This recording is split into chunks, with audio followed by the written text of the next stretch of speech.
Mauvaise nouvelle de Pierre Vellello. Un stylo dans le cul, ça écrit, ça écrit. Deux stylos dans le cul, ça écrit, ça écrit. Trois stylos dans le cul, ça use les esprits. Joe Licou était un de ces braves types qui finissent mal sur un coup de colère. Il s'était toujours comporté comme on doit, serviable, et tout, et tout. Il avait même épousé une fille du quartier, pauvre connasse, qui savait rien faire de ses 10 doigts, mais elle avait d'autres avantages à mettre en pratique pour nourrir la famille. Je dis famille parce que Joe et elle avaient fait un gosse. Il était pas beau, ni intelligent, et pourtant, il allait à l'école laïque. Bref, un jour, Joe revient de chez les flics, avec un papier qui disait que la justice le condamnait à payer. Il savait pas trop combien, parce qu'il fallait additionner les frais de ceci, les charges de cela, le dû au ministère, qui doit payer ses larbins, et même une amende pour des bricoles que si ça avait été lui, il aurait laissé pisser. Mais c'était pas lui. C'était ce salaud de Salvin, Hugues qu'il se prénommait, et on l'appelait Hugo, en souvenir d'Océanonox, un pote à nous qui savait écrire de la poésie et tout.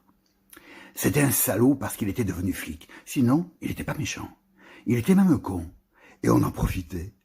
Feu rouge, ma chaîne sur la voie publique et à l'étalage, toujours dehors les mecs quoi. On sortait tout le temps. Dedans, c'était pour les gonzesses qu'on a épousées.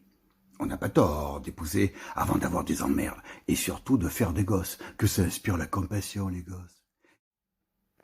Mais Hugo avait pas de gosse pour le faire chier, ni de gonzesse pour l'épouser. Et à force de rien faire à l'intérieur, que c'était chez lui tout seul, il sortait tout le temps pour voir s'il n'y avait pas quelque chose à faire pour s'améliorer.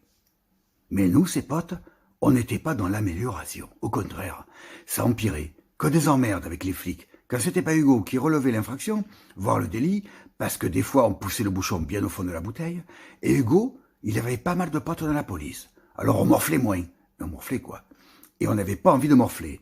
Il s'est énervé. « Vous exagérez !» dit-il un jour, alors qu'on avait plutôt l'impression que c'était la République qui profitait de nos sous, de notre temps et de notre patience.